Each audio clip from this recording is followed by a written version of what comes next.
MS client ये question करते हैं कि हम दुबई में क्यों इन्वेस्ट करें, पाकिस्तान में क्यों ना कर लें, दुबई में हम क्यों इन्वेस्ट करें। इसका ज़रा एलेबोरेट करके आंसर दें ताकि क्लाइंट्स अंडरस्टैंड कर सकें कि why they should invest in Dubai. अच्छा अली साहब, बड़ा अच्छा क्वेश्चन किया आपने कि वाई इन्वेस्ट इन दुबई। अच्छा, अगर हम दुबई की बात करें कि दुबई में इन्वेस्टमेंट क्यों करनी चाहिए, the main reason investment in Dubai first of all ये है कि जो पूरा दुबई है वो टैक्स फ्री है। ठीक है, आपको प्रॉपर्टी सेल पे, परचेज पे, रेंट पे कोई टैक्स पे नहीं करना पड़ता। ठीक है, और यहाँ से ही सबसे ज़्यादा इन्वेस्टर डिस्टर्ब होता है, क्योंकि एक इन्वेस्टर ने ऑन एवरेज एक अगर प्रॉपर्टी वो लेता है तो विद इन 1 ईयर ऑलमोस्ट जो एवरेज प्राइसेस के हवाले से तो देखा जाए तो कोई 20% तक उसने रिटर्न लेना होता है। ठीक है, अगर हम बात करते हैं पाकिस्तान के हवाले से ही, ठीक है, तो राइट नाउ आपको पता है टैक्स के जो मामला चल रहे हैं।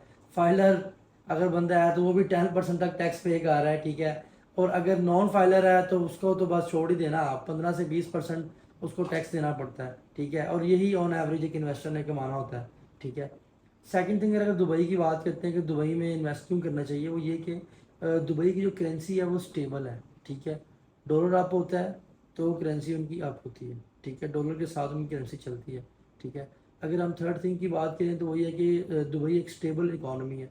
ठीक है, अगर आप दुबई के हवाले से कोई स्टडी पढ़ें थोड़ी सी कि ऑन एवरेज मंथली विजिटर्स कितने आते हैं दुबई के अंदर, ट्रैवलर कितने आते हैं, तो आपको आइडिया होगा कि कितनी हाई रिटर्न्स वहाँ पे क्यों हैं, उसकी मेन रीज़न क्या है, ऑलराइट, क्यों इतनी ज़्यादा ऑलराइट, डेवलपमेंट हो रही है दुबई के अंदर, और ठीक है। हर जगह से इन्वेस्टर उठ के दुबई में क्यों जा रहे हैं, उसकी मेन रीज़न ही ये है।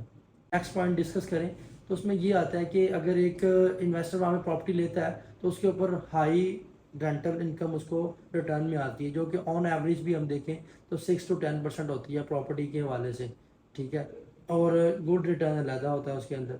ठीक। एमएस दुबई में जो पेमेंट के ऑप्शंस हैं कौन कौन से हैं, किस तरह की प्रॉपर्टीज हैं जो क्लाइंट कैश पे बाय कर सकते हैं, इंस्टॉलमेंट पे बाय कर सकते हैं, इसके अलावा भी कोई और पेमेंट का ऑप्शन है तो वो ज़रा गाइड कर दें।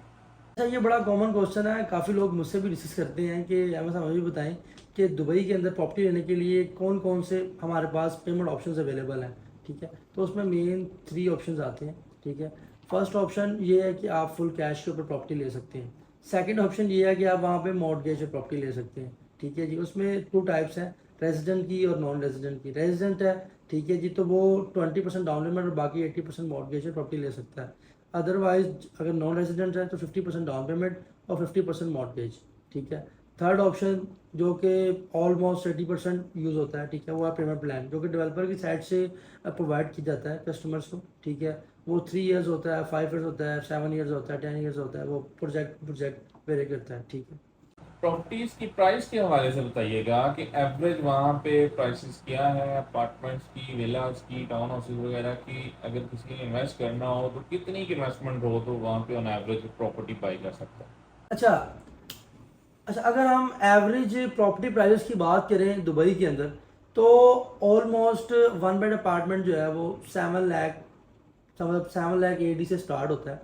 ठीक है, और कोई 850, 900, 1 मिलियन तक ऑन एवरेज जाता है। ठीक है, अगर हम वहाँ पे टाउन हाउसेस की बात करें, ठीक है, तो वो ऑन एवरेज 1.2 मिलियन दिरहम से स्टार्ट होते हैं। ठीक है, 1.67 मिलियन तक जाते हैं। ठीक है, और अगर हम बात करते हैं विलास की तो वो कोई ऑलमोस्ट 10.2 मिलियन, 10.5 मिलियन से स्टार्ट होते हैं। ठीक है, और ऑलमोस्ट ऑलमोस्ट 18 मिलियन तक जाते हैं। वो ऑन एवरेज प्रॉपर्टी की लोकेशन और फैसिलिटीज़ के हवाले से डिसाइड होता है। हाँ, इसके अलावा अगर कोई क्लाइंट होता है वो कहते हैं जी कि नहीं मैं ज़रा कुछ बड़ा देख रहा हूँ, कुछ बड़ा सोच रहा हूँ, ठीक है, तो उसमें ये है कि फिर हम उसके बजट और उसकी लोकेशन के हिसाब से उसको ऑप्शन दे देते हैं। ओके।